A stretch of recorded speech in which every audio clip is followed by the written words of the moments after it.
প্রধানমন্ত্রী তিনি নিজে আসছেন লোকসভা ভোটের আগেই, যদিও এখনো দিনক্ষণ ঘোষণা হয়নি, কিছুদিনের মধ্যেই হয়তো দিনক্ষণ ঘোষণা হয়ে যাবে। বেশ কিছু সরকারি প্রকল্পের উদ্বোধন আজ যেমন তিনি করবেন, তেমন 10,000 কোটি টাকারও বেশি তিনি রাজ্যকে দিয়েছেন। এমনই কিন্তু বিরোধী দলনেতা শুভেন্দু অধিকারী তিনি টুইটে লিখেছেন পশ্চিমবঙ্গের পুঁজিগত ও পরিকাঠামো উন্নয়নে 10,692 কোটি টাকা দিল কেন্দ্র।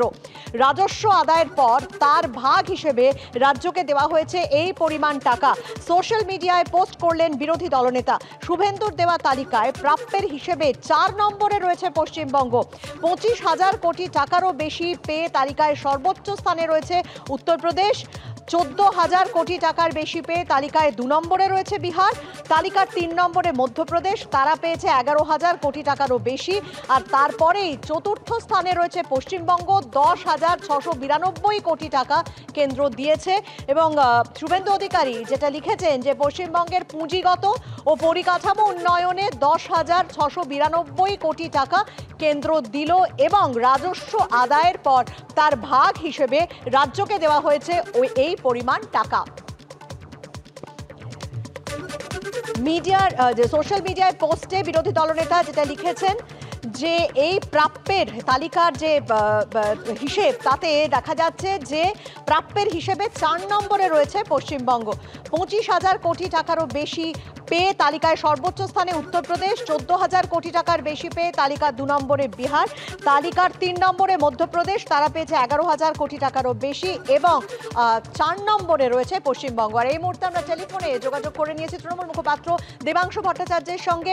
দেবাংশু, যেরকম দেখা যাচ্ছে যে একদিকে তো লোকসভা ভোটের আগে প্রধানমন্ত্রী তিনি 6 দিনে 1 মার্চ থেকে 6 মার্চ এই 6 দিনের মধ্যে দুবার এ রাজ্যে আসছেন, তিনটি জনসভা করবেন। স্বাভাবিকভাবেই পদ্ম শিবির যথেষ্ট তা নিয়ে উদ্বুদ্ধ হয়েছে।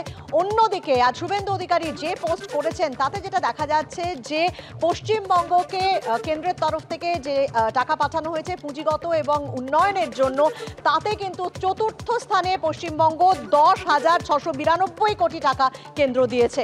এর মোকাবেলা তাহলে কি করে করা হবে, 1 নম্বর। এবং দ্বিতীয় নম্বর যেটা জানতে চাইবো যে মুখ্যমন্ত্রী যেটা সবসময় বলেন যে ট্যাক্সের টাকা কেটে নিয়ে যাচ্ছে কেন্দ্র, কিন্তু তা দিচ্ছে না। এবার কিন্তু সেই রাজস্ব দেওয়া হলো পশ্চিমবঙ্গকে, কি বলবেন?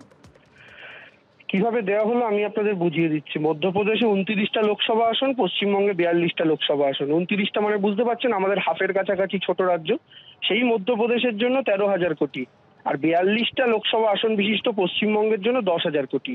অঙ্কটা আপনারাই করে নিন যে গোবলয় রাজ্যগুলো, হিন্দি স্পিকিং রাজ্যগুলোর জন্য নরেন্দ্র মোদী বা ভারতীয় জনতা পার্টির দৃষ্টিভঙ্গি কি, আর পশ্চিমবঙ্গের মতো রাজ্যের জন্য নরেন্দ্র মোদীদের দৃষ্টিভঙ্গি কি। তাও যে 10,000 কোটিটা ছোঁয়ানো হয়েছে তার মধ্যে কতটা করা হবে এটা দাও, কিন্তু এটাও শুধুমাত্র ইলেকশনের জন্য। একটা জিনিস জানবেন, আমাদের প্রত্যেকে, এই আপনারা যারা আছেন দর্শক যারা, আমাদের প্রত্যেকের এমন কিছু আত্মীয় থাকে জানেন তো।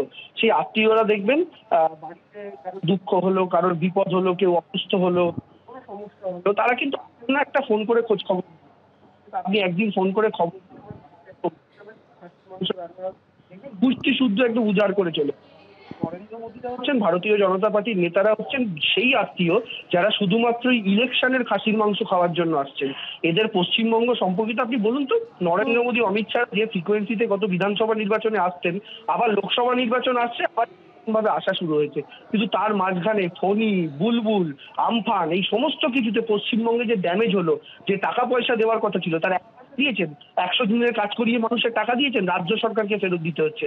আজকে নরেন্দ্র মোদী 8,000 কোটি টাকার প্লেনে ঘুরে বেড়াচ্ছেন আর ভারতবর্ষের মানুষের আবাসের মাথার উপরে ছাদ নেই। এগুলো তো মানুষ দেখতে পাচ্ছে। একদিকে দিদি ঘুরে বেড়াচ্ছেন, হেঁটে হেঁটে ঘুরে বেড়াচ্ছেন, আর নরেন্দ্র মোদী 8,000 কোটি প্লেনে ঘুরে বেড়াচ্ছেন। মোদীজি 8,000 কোটি দিয়ে প্লেন কিনছেন, সেই 8,000 কোটি দিয়ে দিদি লক্ষ্মীর ভান্ডার করছেন। দেখুন, স্বাভাবিকভাবেই মানুষ বুঝতে পারছেন যে বাঙালির সাথে, বাংলার সাথে বিজেপির কোনো আর্থিক সম্পর্ক নেই। যেভাবে আমরা খাসিকে ভালো কোম্পানির মটন খেতে হলে আগে সেই খাসিকে আপেল খাওয়ানো হয়, সেভাবে বাঙালিকে এখন নরেন্দ্র মোদী ইলেকশনের আপেল খাওয়াচ্ছেন এই 10,000 কোটি দেখিয়ে আর কি। কিন্তু আলটিমেটলি এটার কারণটা আপনি সবাই জানি যে খাসিকে আপেল খাওয়ানো এই জন্য, কারণ খাসিকে 2 দিন পরে খাওয়া হবে।